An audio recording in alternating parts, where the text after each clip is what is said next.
I didn't. I didn't turn on the theme tune. Okay, great. Well, we don't have to play it every time, do we?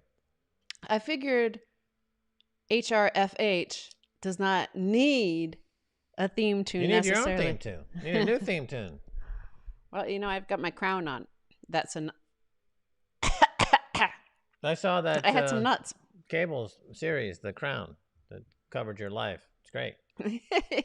That's just a minor queen. Oh, yes, exactly. Yeah, so I got my crown finally delivered. Um, and I see you commenting, so I see you're there. I see you there. We have a new camera and we have a new setup. So if for some reason you don't hear us or it's all fucked. Can I try your crown? Yeah. I pass the crown to His Majesty. Yeah. All cool. right, you look cool in it. All right. You kind of put it back on the back of your head, right there, like where the bit that curves into the back. Yeah, So, no, I don't think so. Anyway, so how's it all going? Because we're talking, the episode is called "We're Microdosing," a 51% attack on Gary Gensler's speculative assets. Oh, yeah. Gary Gensler. He's over there at the SEC. He took over from Jay Clayton. Jay Clayton. And he gave some comments this week about Bitcoin and crypto. And it sounded pretty similar to Jay Clayton, except it looks like he has made a distinction between Bitcoin and everything else, which is interesting. I think the shitcoin market has probably been put on notice that everything that's not Bitcoin is definitely a security. Ether, XRP, Cardano, these are all securities, and they're all going to be attacked by the SEC, and they're all easily taken down, as easy to take down as Bitcoin Satoshi vision. Bitcoin, of course, is immutable, unconfiscatable, nothing they can do about it, so they're going to leave that alone. And then the guy who runs the CFTC, Commodity Futures Trading Corporation, came out a day later and was like, hey, who's this Gary Gensler? Why is he making comments about Bitcoin? Bitcoin's a commodity. He has no jurisdiction. So the regulators themselves are totally in a state of disarray. It doesn't make any difference because Bitcoin regulates the regulators. Bitcoin is the regulation, and those guys can go find different jobs because their job's not needed anymore. Perfect money, perfect protocol. And so they can go retire, do something else. Get the heck out of town. Hit the road, Jack.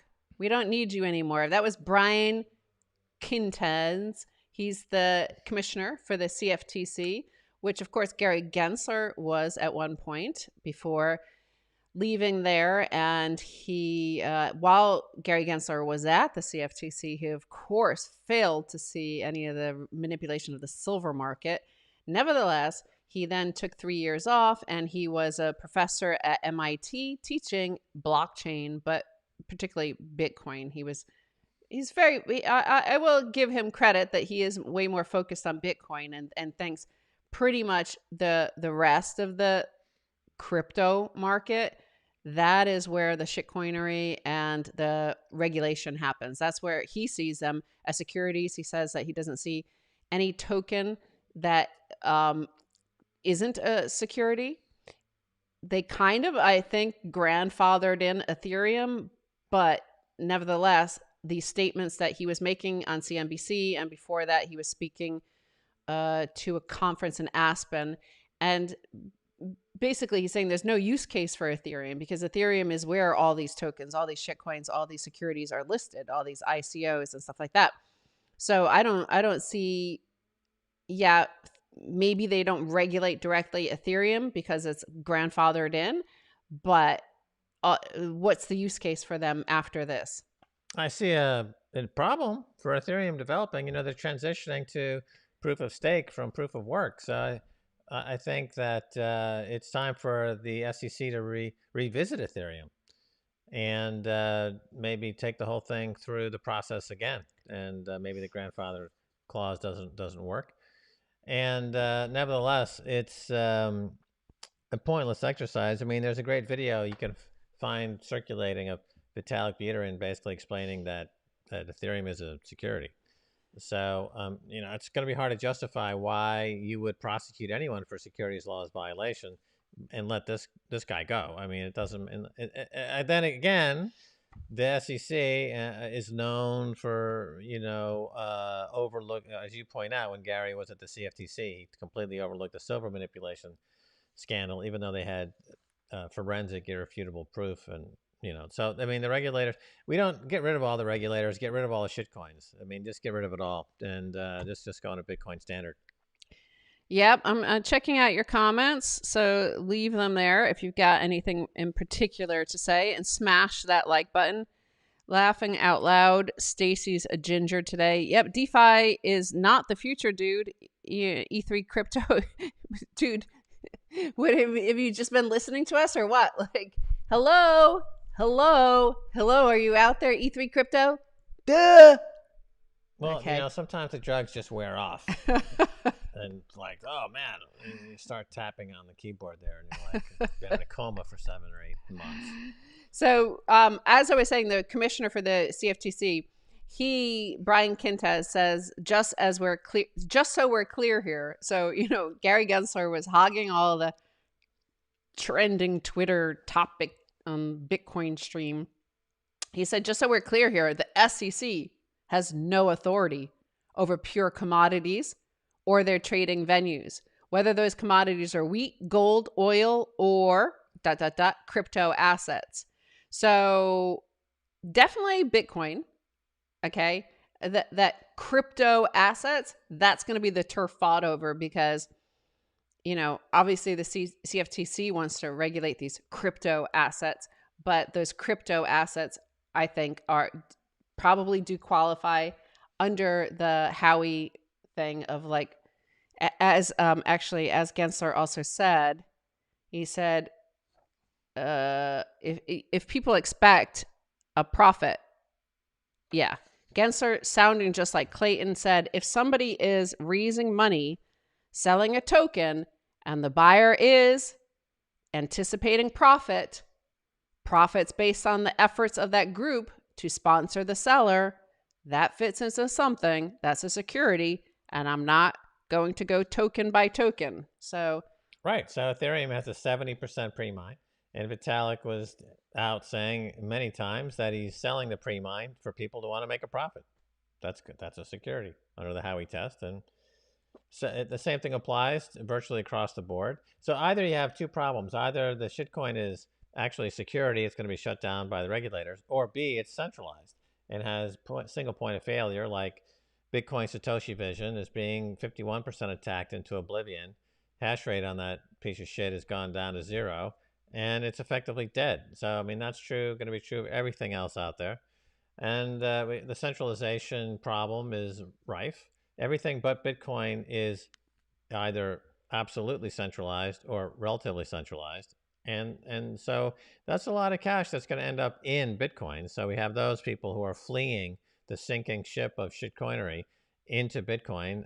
Add that to the buy side. I was surprised documenting Bitcoin. He posted, or the Twitter handle posted this information, which I had not been aware of, but that 46 million Americans own Bitcoin, making it one of the most held financial assets in the country. And he thanked Senator Ron Wyden and Toomey for working in bipartisan way to represent those millions of Americans and their future. So apparently, yeah, that infrastructure bill, which Rob Portman had dumped in at the last minute, some sort of really anti-Bitcoin wording, whereby it was kind of unclear whether or not miners would even be able to mine in this country. And so that is being changed. That's being corrected, amended. And Senators Ron Wyden and Pat Toomey are helping lead the way on that. You don't change Bitcoin, Bitcoin changes you. So the language hit the bill. These senators have been flipped by Bitcoin. There are drones in government working for us. And they added the necessary language to neuter the implications of that language, but it doesn't really matter because game theory and survival will dictate America's adoption of Bitcoin. We see it in Nigeria, we see it in El Salvador, and we see it on the periphery of the American empire. And the actual Americans and liberals in America will probably be the last people in the world to buy Bitcoin, but it'll be over $1 million. And so the speculative assets that's taken from the phrasing of Gary Gensler. Again, reminder, he's the chairman of the SEC, the new chairman. And he said Bitcoin and these cryptocurrencies are speculative assets. And therefore, we need regulations to protect these 46 million Americans. Again, we're all here, obviously, as maximalists, as orange-pilled, orange-haired, crown-wearing, Her Royal fucking Highness. And my opinion is that obviously, as he also points out, that he said that calling the asset class rife with fraud, scams, and abuse. There is a lot of fraud, scam, and abuse. Many of the participants, many of those speculating in it, are either hoping to get wrecked, love getting wrecked, or are hoping to be able to flip to another sucker. So, I mean, I think in a way, whether or not we actually need regulation is another thing, because, a lot of these people are willing participants in it, in the scams. Okay, so let's talk about the word speculation as it relates to Bitcoin. First of all, the word speculation and saying that Bitcoin qualifies as a speculative asset. All items traded on any exchange are speculative assets. Mm-hmm. And we just found out this week that for the first time in 40 years, the bond market is now a purely speculative asset because the coupon or interest rate is 0 to negative. Right. So let's take a country like Germany. There is nothing on the yield curve in Germany with a positive nominal yield interest payment. Okay, that means people are only buying those bonds as pure speculation. Yes. So that's a pure speculation. True. And these are backed by fiat money, and that fiat money is backed by the European Central Bank, and that European Central Bank has zero collateral that is supporting their multi-hundred trillion euro Ponzi scheme. That's an incredibly speculative asset. Okay, how about the stock market? Stock market is a speculative asset. The speculation of the stock market is what drives free market capitalism in America. With Bitcoin, I would say something that it is the only asset, only investable asset in the world that's actually not speculative, because it's backed by mathematical certainty. I can say with 100% certainty that Bitcoin will increase purchasing power over time. I say that with 100% certainty in a fiat money world. And that's the dead truth. That's the God's honest truth. And I can say that with 100% certainty. Therefore, I can say with 100% certainty that Bitcoin is not speculative. Everything else but Bitcoin is speculative. When then you look at gold, gold is it's an asset class that maintains purchasing power for thousands of years. It's not going to increase your purchasing power, and the purchasing power is not going to decrease. It's going to reflect the prevailing quantity of money in the system to a degree, and you will preserve purchasing power. But it's to that degree, you could say that it has minimal speculative qualities. Some of the most minimal speculative qualities, but it's not entirely without speculation. Whereas with Bitcoin, it is completely devoid of speculation. Now, secondly, the SEC has absolutely no purview. There's nothing in their charter. There's nothing that in the founding documents of what the SEC does would prompt the SEC chairman to make a comment about what's a speculative asset and not a speculative asset. The SEC's role is simply to protect market from fraud. Yep. Okay, it has nothing to do with volatility in markets. He's confusing volatility with speculation, for one thing. So he's very sophisticated. He's a sophist, isn't he? He's engaging in sophistry. He's trying to say that volatility is speculation. No, that you go back to your Funkin' Wagnalls, dude. you need to read What? and learn a little bit about the English language. What, Funk and Waggles? What's Funk and That's a Waggles? dictionary from like 100 years ago. The Funk and Wagnall Dictionary. Jesus. So anyway, Gary Gensler. So he's thirdly, he is part of government, and government's being attacked by Bitcoin. So it doesn't matter what he says, and don't believe a word he says. If he's being nice or being congenial, he's just gathering information, like a cop or an FBI agent. You know, I'm your friend over here I'm your friendly cop. What were you doing the night of the 13th? I'm not going to do anything bad. Just tell me. Right? That's Gary Gensler. He's a fucking cop.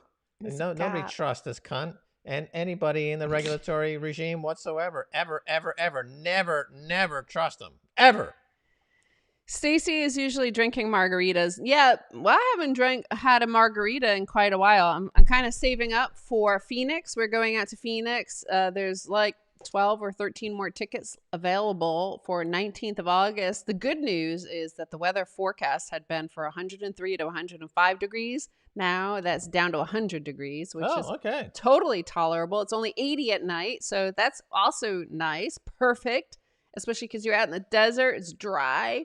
So that's nice. I'm also going to show you something new with this camera. So for the geeks out there, I have an A6400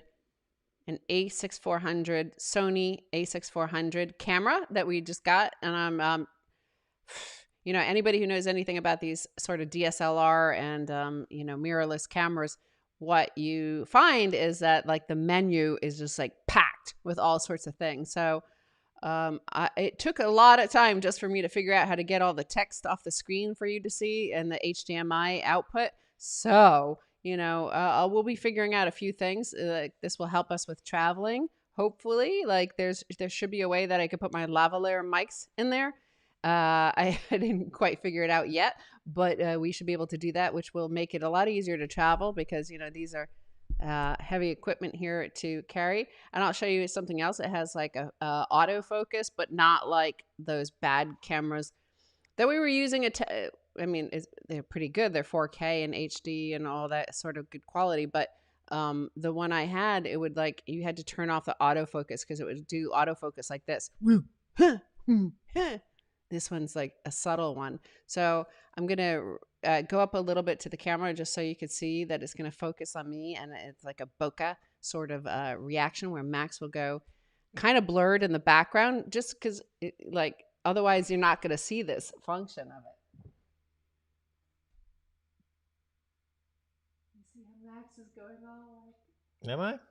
I think so. I'm going to also turn up this volume. Woo! Right. Hopefully that worked. Hopefully it did try to focus on me and then refocus again. What a thrill ride. So, you know what? I was also, of course, in the title, we're microdosing a 51% attack on Gary Gensler's speculative assets. So we talked about Gary Gensler. We talked about the speculative assets.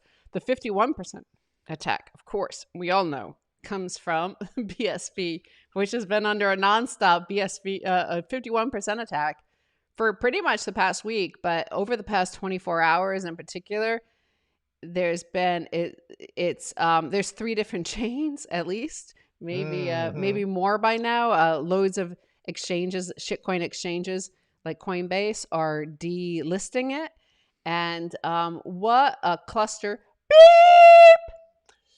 Right. The thing about Bitcoin is that it pulls out your true character, and for some people it pulls out their nobility, and for some people it pulls out their skullduggery.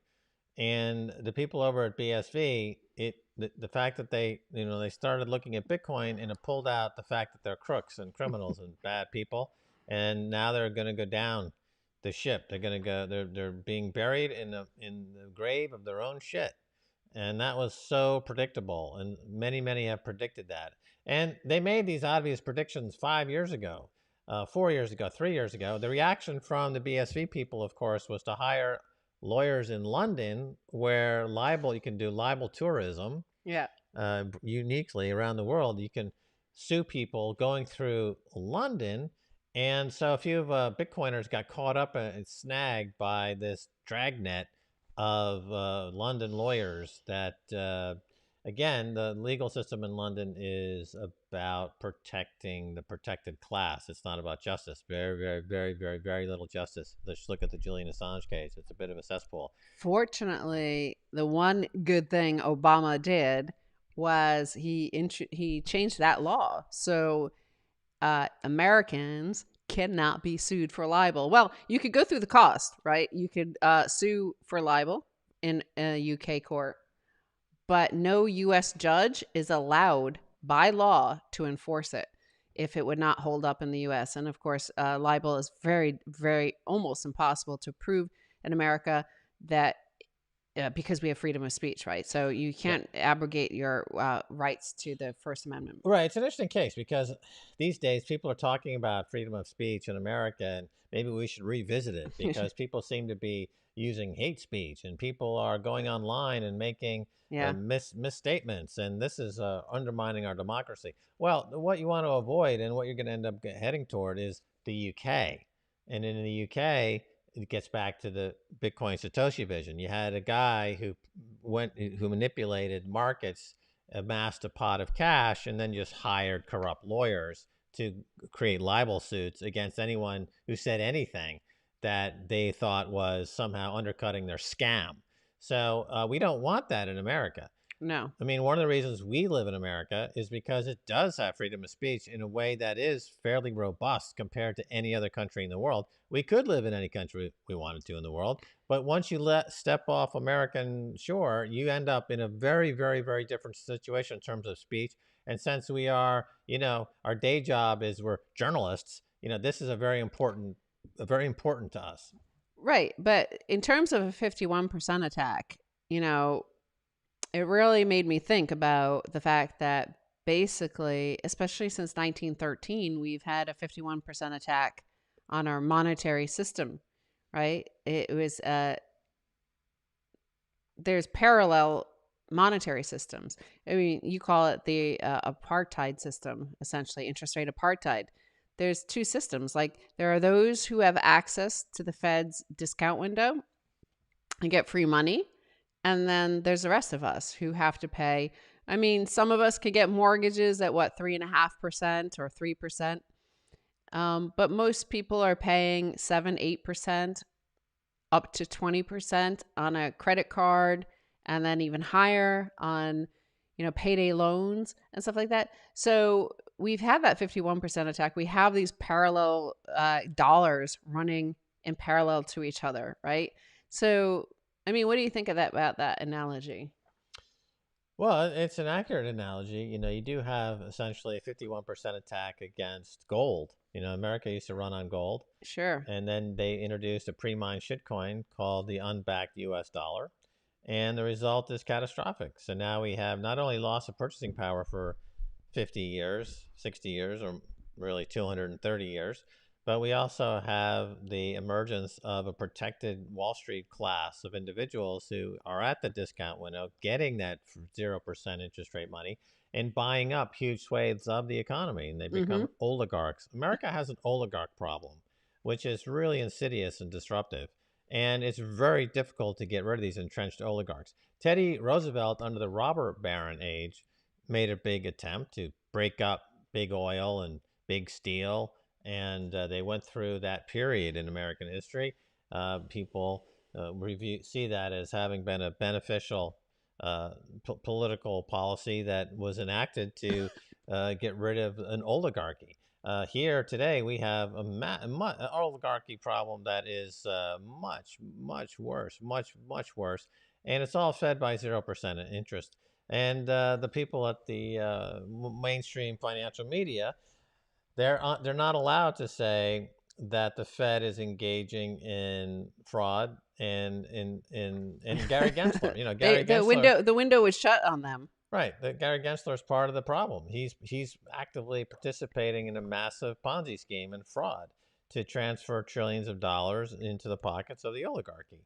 That's so easily provable, and that it's not even any sixth grader pull them out of the matrix of the shit they're being taught and fed and give them a basic understanding of this over 2 or 3 months. And they could explain this as easily It's not a complicated issue.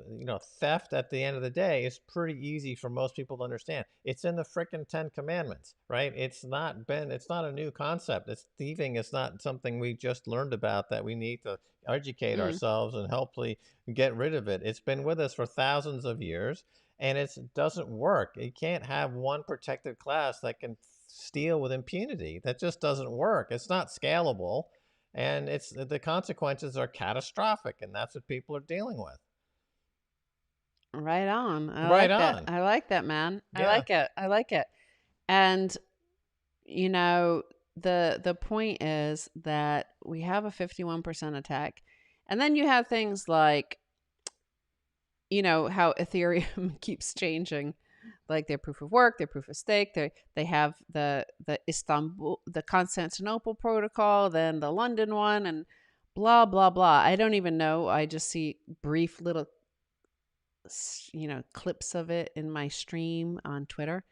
But the point is, like, here we saw in the fiat system, we saw the SDR story, the special drawing rights, right? Like how like that's what I'm talking about. Parallel dimensions, parallel tracks of the same coin, the same currency, the same financial and economic system. That some people get the fast lane, the express lane, the coddled lane, the one with the concierge greeting you and walking you through it. And those are the people with this SDR thing. So SDRs, last night apparently the IMF issued $650 billion worth of SDRs. Like, who voted on that? Who asked for that? What is this for? That tripled the amount of assets on their book, but they sent this to all their countries who are members of the IMF. And so 650 billion created out of thin air. Like, what's that about? Like, who got this airdrop? Why did some people get this airdrop? That's proof of stake for you, by the way. That's how proof of stake works. Yeah. So the US would get the most because we have the greatest stake in the IMF. And then European countries and Japan and China, they get another big stake.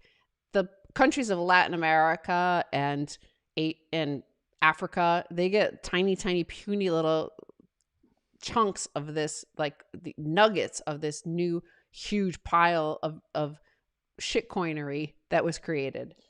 Right. Well, this goes back to a story we've been covering more than 10 years. More than 10 years. Going back to Kaiser Report when we had Jim Rickards on quite frequently, who laid out the story in exactly how it's unfolding right now. So during the past 10 years, when every time Wall Street hit a crisis by selling too much debt, that would, if mark to market, cause all major banks to become insolvent and fold, they did a swap with their bad debt with the Fed for T-bills, right? That's essentially quantitative easing. So they did a swap, and they gave them fresh, clean treasury bills to get rid of their junk. The Fed, because it's not accountable to anybody, it's not a publicly listed company, there's nobody actually auditing the Fed, they can claim that the stuff that they swapped with the Wall Street for fresh T-bills, they can claim it's worth 100 cents on the dollar. But we know that there's actually no aftermarket for that stuff. The Fed's, everything on the Fed's balance sheet, if you try to sell it in the open market, you'd be getting less than 2 cents on the dollar. So now the Fed, after years of this, they have a balance sheet of, well, last I checked, it was $7, $8, $9 trillion, and it's collateralized by nothing. And this is true for central banks around the world. So therefore, we're going to see a similar operation with the IMF. The IMF is now went from 200 billion in special drawing rights, which is a made-up fiat currency, uncollateralized, nonsensical piece of shit, to 600 billion. So they're on their way to $1 trillion, exactly as Jim Rickards has said this was going to happen. They've said already, we know in the notes from meetings, that their goal is to get to $100 trillion credit facility. That was at the World Economic Forum in 2011. In 2011. So World Economic Forum are also the ones behind the Great Reset, right? Right. So they said, and we covered it on Kaiser in 2011, They said that what the world needs is $100 trillion of new credit. So it looks like they're getting it by hook or by crook, Right. So they're going to do defrauding similar us. operations. So all these central banks with stuff on their balance sheet that's not worth 100 cents on the dollar, but 2 cents on the dollar, they're going to swap it for SDRs. So the Federal Reserve Bank of Sure. America, Bank of Tokyo, Bank of Japan, Bank of England, right? And European Central Bank, right? They will swap everything on their balance sheets for SDRs. And that will be the primary currency that runs the SDR. And the Yep. SDR will be the IMF. And all the governance will be run out of the IMF, well, which is a big problem because if you're in America, there's two problems. Number one, your agency as a democratic citizen of a democratic nation has just been diluted. It's like a giant cram down. If you know what that is in the stock market, one company can take over another company by issuing a shitload of stock in a preferred issue, let's say, and taking control of the voting rights, and all the existing shareholders get diluted down to zero. It's called a cram down. Mm-hmm. So the SDR is being used as the cram down, effectively to take over every central bank in the world. So if you're an American, that means that the relationship you have with your social contract that you have with the entity that's governing you is now actually they've ceded control to a global institution, the IMF. So now you have a whole quantum less agency than you did before this happening. And of course, no one's voting on it and no one's talking about it. Number one. Number two is that they're going to set up a global tax. So you're going to pay local, state, federal, and global tax, right? So the IMF was going to start taxing the globe to help pay for this bank that's keeping the central banks afloat because, gosh, if they didn't keep them afloat, then the Wall Street banks would have to go bankrupt. So it's another bailout. It's another $100 trillion bailout. You know, they couldn't do QE again. They couldn't do Operation Twist again. They're getting tired of airdropping money. The Treasury can't print so much more. Inflation's rearing its ugly head, right? So they're going now to that, what everyone knew they would do when they ran out of room doing all the other stuff. Now they're going to this global accounting fraud. And, Stacy made a good point that with Jeff Bezos in the solar system and Richard Branson out there exploring space, we're probably going to end up paying a solar system tax at some point. Like they're going to end up on the moon creating a solar government of the solar system. And therefore you're going to have to pay your local, state, federal, global, and solar system tax. Your intergalactic tax is coming. Interstellar tax is also coming. By your fine friends down there at your local bank, and Gary Gensler and the CFTC and all the regulators who for 20, 30, 40 years have not done any regulating whatsoever. Bitcoin is the regulator that regulates the regulators. So the more you buy, the more you opt out. We need our own self-agency. We're individuals. We're human beings. We're not, rats with wires stuffed up our sphincter. They auto click on ads, so we get a proton pill delivered from a drone from Jeff Bezos space station. That's not us, right? We're something else. We have our own minds. We have our own beings. This is who we are. We're not fucking slugs. Is Uranus orange? My anus is dyed orange. No, of course. No, planet-wise, we need to move to a new planet. Oh, the planet Uranus. Yeah. I'm sorry, I got confused. I thought you meant the little hair surrounding my butthole. I had them, bleached orange or colored orange. No. To celebrate. We need an orange planet. Which one's the most orange? Like the red planet is Mars. Yeah. But like which one's the most orange? We need to go there and like fight it out over like Katie, the Russian. She needs to offer interplanetary exit visas and passports. Definitely. Yeah. Katie, the Russians got to offer a visa system to off Terra, off Terra, off planet. Yeah, I'm definitely for that. Right. Pretty sure Hello? Stacy has people. The people in the comment section. I mean, that's the one disadvantage. I feel bad for Max because he doesn't get to see the live stream of your comments.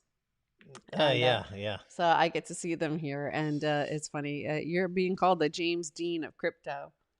The but James of Dean of Bitcoin. crypto. Yeah. The James Dean of Bitcoin. Really? I mean, the sad thing about, I don't get the reference. How does that work? I guess because your glasses,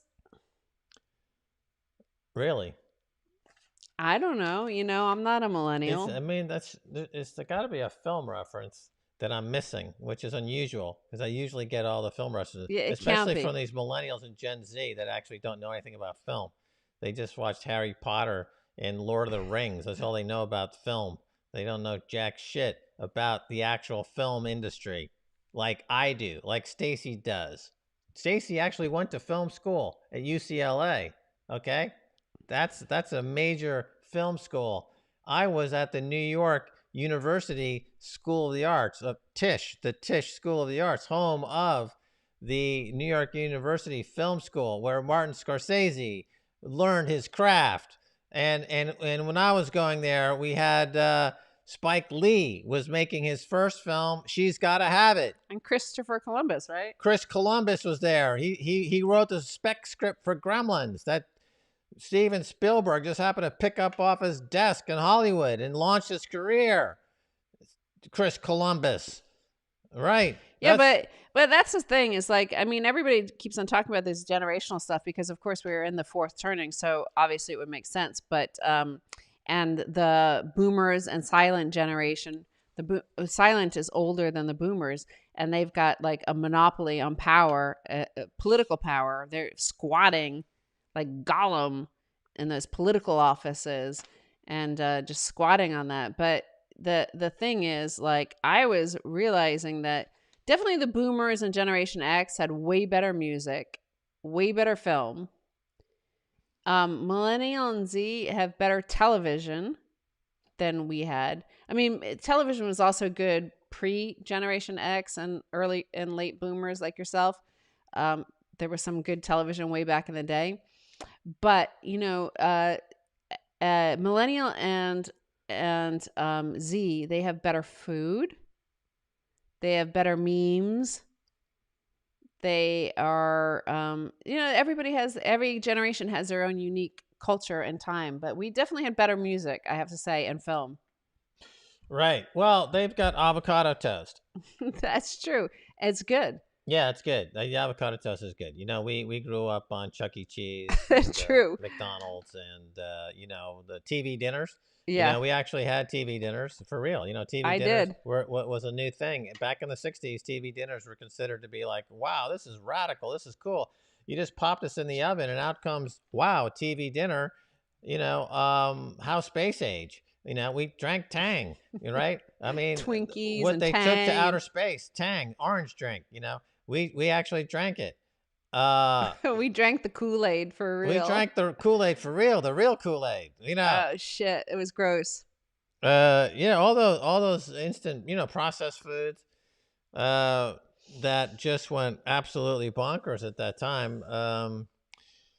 And of course, I thought that was it. Like, I didn't know you could improve that. Like, I thought that's how we grew up. So I didn't know it could get better, right? Like, what candy bar did you like when you were a child? I was I like the Snickers bar, I guess, with the nuts in it.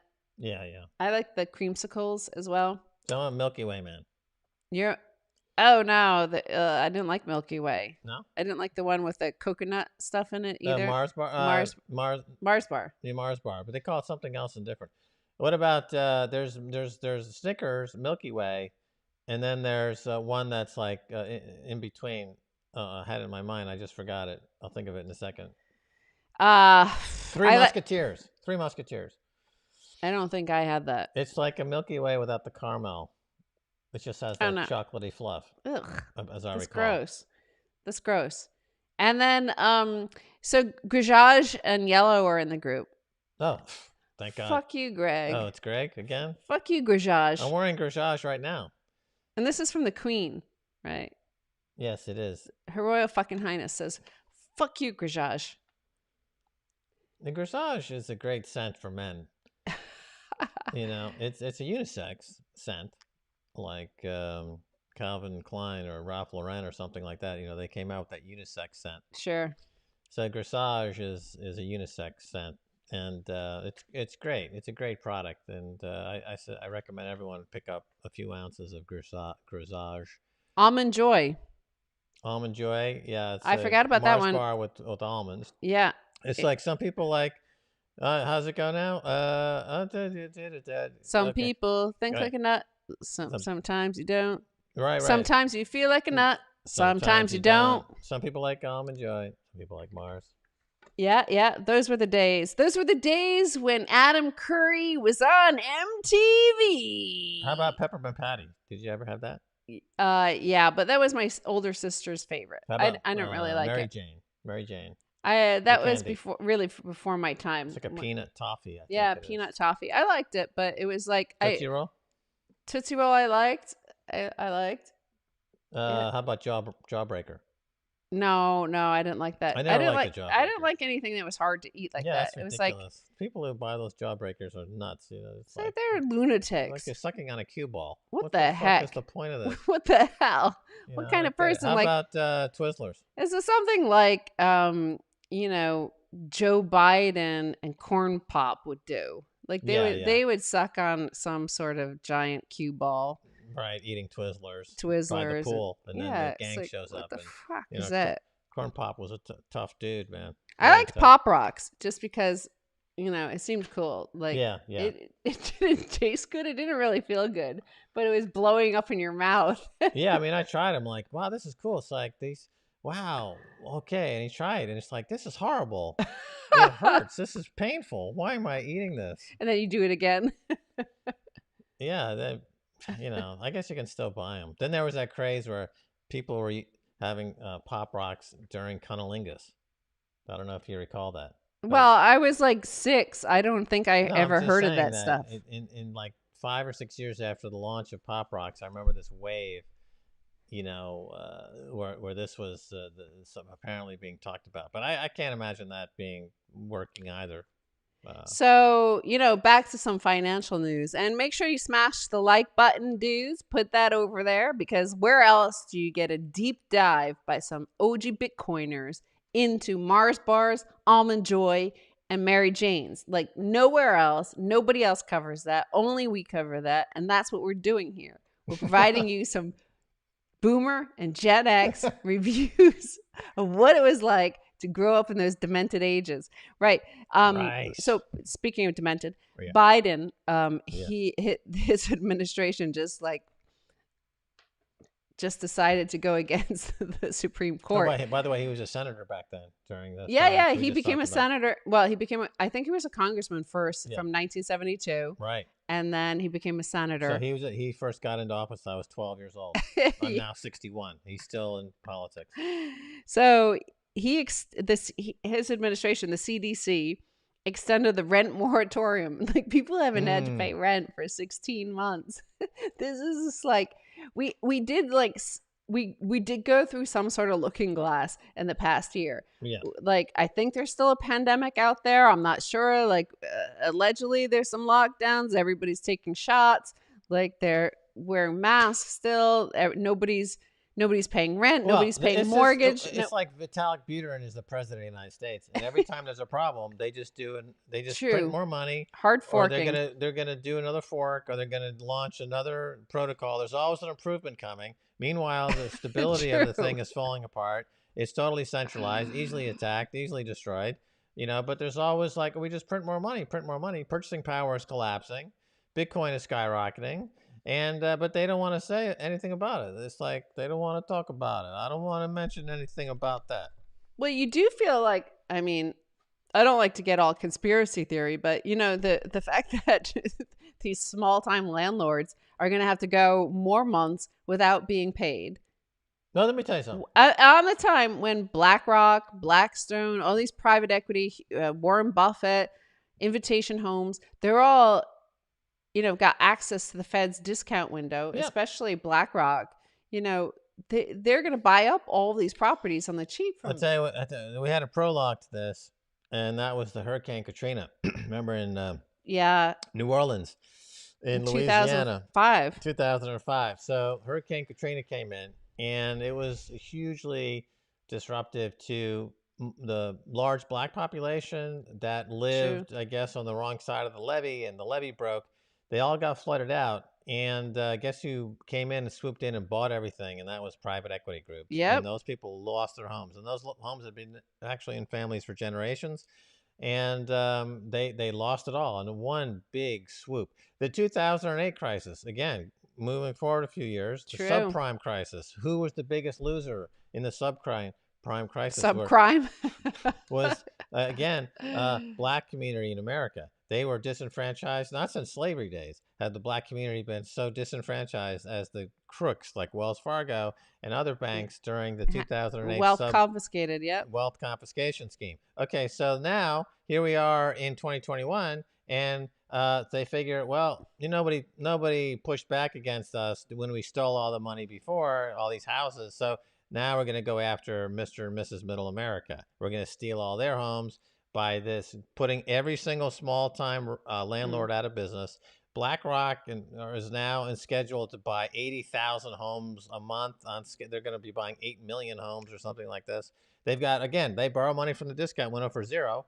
And then the landlord that owns one home or a few homes in your local town, he goes out of business. Oop, here comes Wall Street. Well, that's the Oh, thing is wow. they own all the hard assets. So they own all the gold, they own all the property, they own all the stocks. So that's why they're like ready to like, okay, yes, send the people $50,000 each. Send every single American 50,000, and every American's like, woohoo!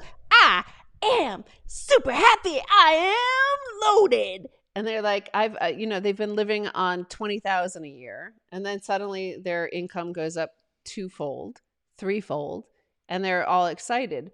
But little do they know that it all just funnels. They're on a plantation, right? They're serfs, and it all just like funnels right up to BlackRock, no matter what. So once they own all the assets and the infrastructure and everything, then they're like, okay, unleash the Kraken, unleash all the flood of airdrop them all money.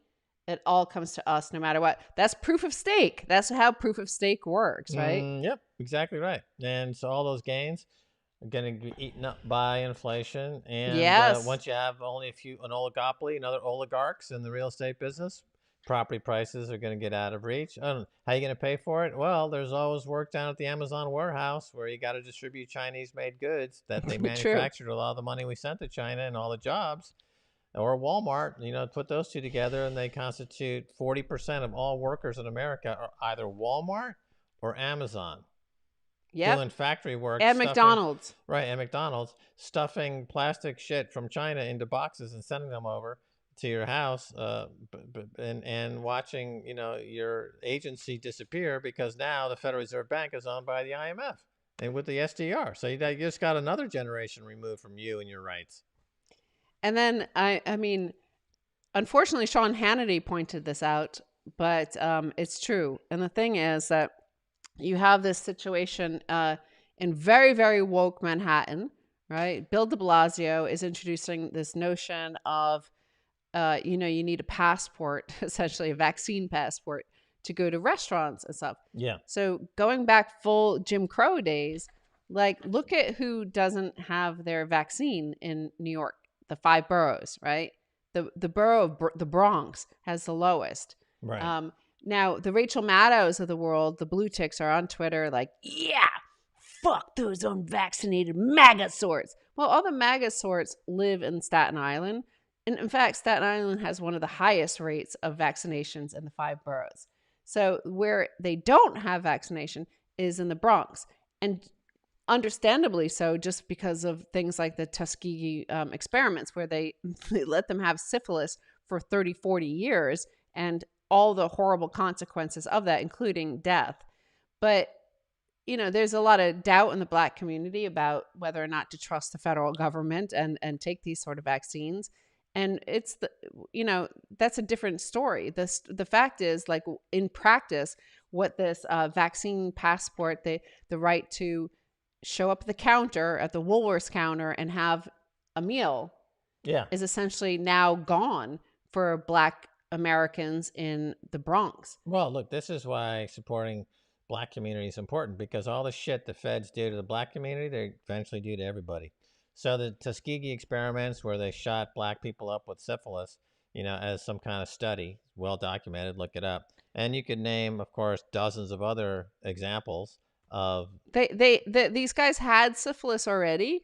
There was easy treatment for it, but what they did is they didn't treat them. They told them they were being treated for free if they participated in this experiment, and they didn't treat them for decades. And but the whole time, those men mostly, and then they infected their wives, and they didn't tell them that they actually were being treated with a placebo, or like it was pretend. They wanted to see what the consequences were long term. Right. So it's medical malpractice. Yeah. And so then along comes an experimental, non-approved the drug.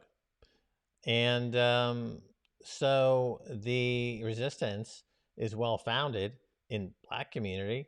But I think that all folks in all communities would take a page out of that book and say, wait a minute. Well, we can't talk too much because, YouTube will deplatform us and take this offline. Right. So we can't really go into that. But the point I'm making is like that they're going to start denying black people in New York City in this modern age. This is the story I want to talk about. And the fact that at the same time, you have, because they want to feel woke, they want to feel better than you, they want to feel smug. And the smug industrial complex on the one hand wants to say, that we're better than you. On the other hand, then you look at the data, the Washington Post, totally woke, so we're allowed to say it on YouTube. Right. They're totally right on, total blue tick, total like we're the best. And MAGAs are horrible. But the thing is, like, they were reporting that more than 210,000 are crossing the southern border because of Biden's policy. Like, he's trapped in a woke corner. Right. So the problem is, like, he was like bragging how he was like way better than Trump, and that he's like, he's totally woke and loves immigrants and stuff like that. Well, like hundreds of thousands are showing up every month, but it's not just, it's mostly Central Americans, South Americans, some from Mexico. They've already had their fill of us. Middle East, Africa, they're all showing up at the border to cross over. And you're like, okay, so in Manhattan, you're blocking the right of those people from the Bronx to show up at a restaurant because they're not vaccinated. On the other hand, you have people crossing the border, just climbing over the fence, hundreds of thousands every month. Who knows if they don't need to show a QR code to show that they've been vaccinated or tested. If you fly in, if you fly into JFK from overseas, you have to show a negative test. So, but if you climb over the fence, you don't. So, like, it's just all preposterous. And basically all of these regulations, like going back to the top of the show where Gary Gensler says he's going to protect you with regulations. Like, look at the regulations we already have. Like, they're so haphazard, capricious, random, and ineffective. Like, they're not going to, like, all these variants. You read about all these variants, and now it's Lambda, and I think it came from Peru. Well, everybody's like, if you're climbing over the border, well, hello, Lambda. Like, so they pretend that they're protecting you from this variant or the speculative asset. And in fact, it's none of that. They never are able to protect you because it's oligarchy and just corruption, and they don't care. They don't care about you. Well, I think Manhattan is going to end up like Monaco. Right? Sure. And we used to, we lived in the south of France for a while. We've been in Monaco many times. So it's a principality. That's a state within a state, the state being France.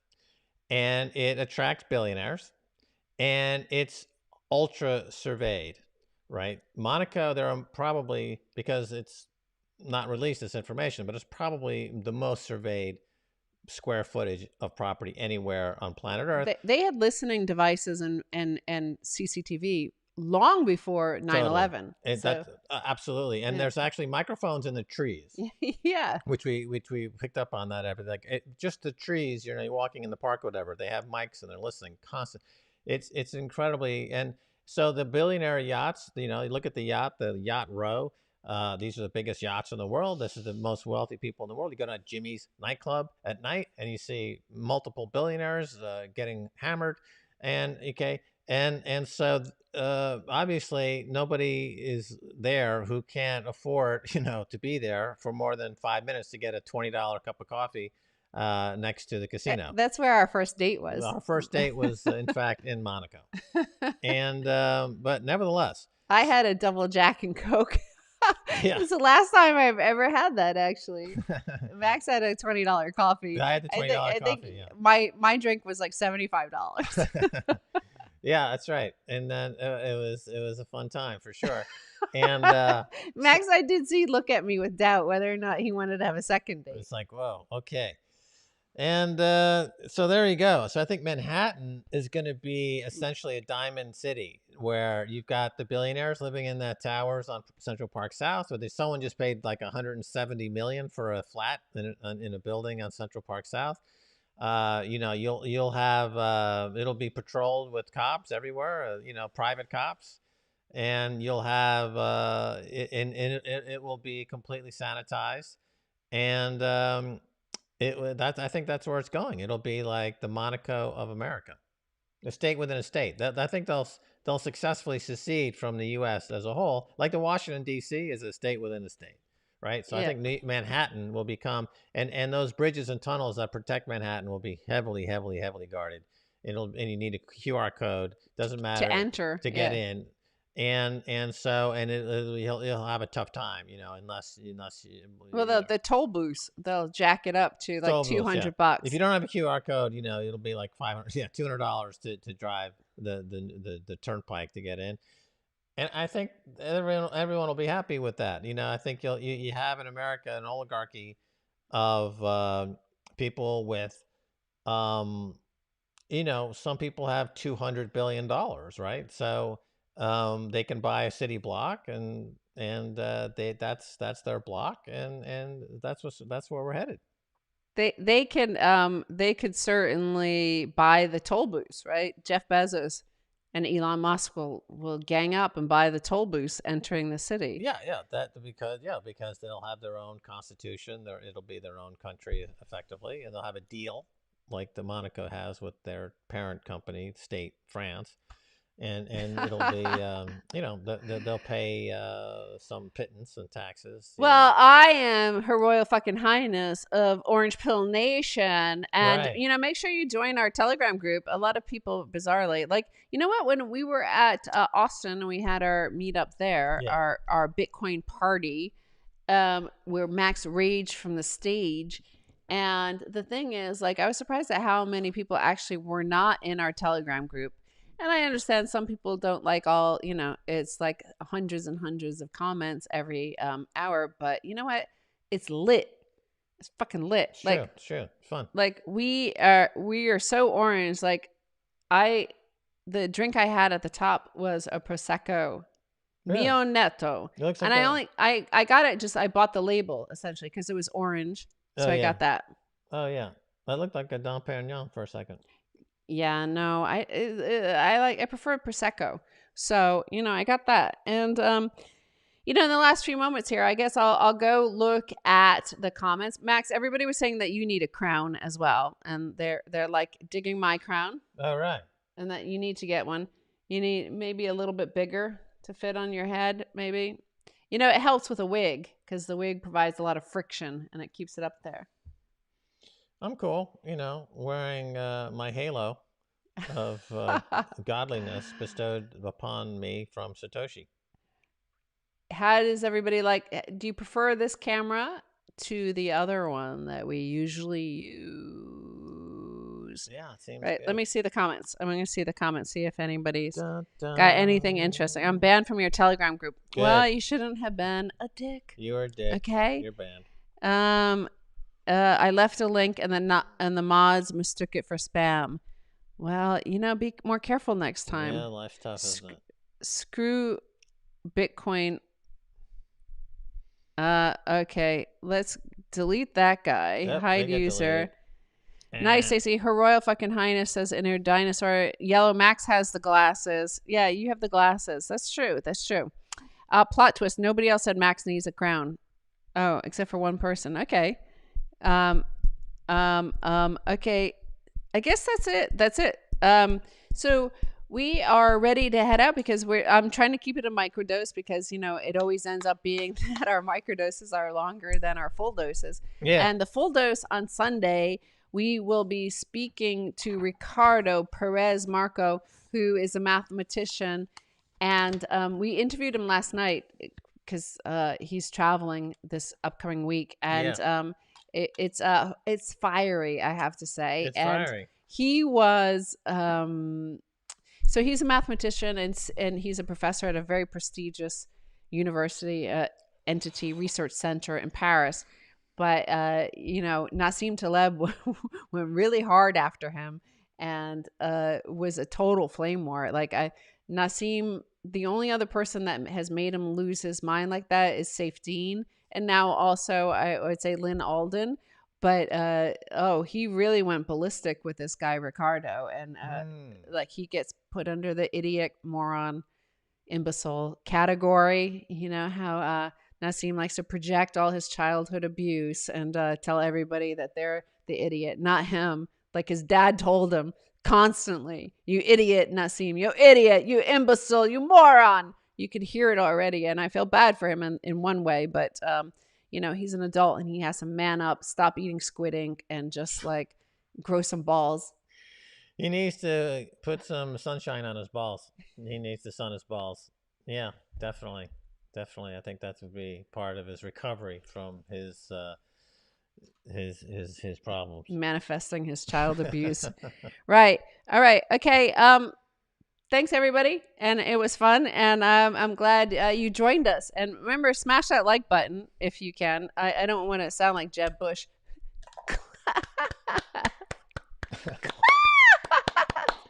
Yeah, that's sad. All right then, bye y'all.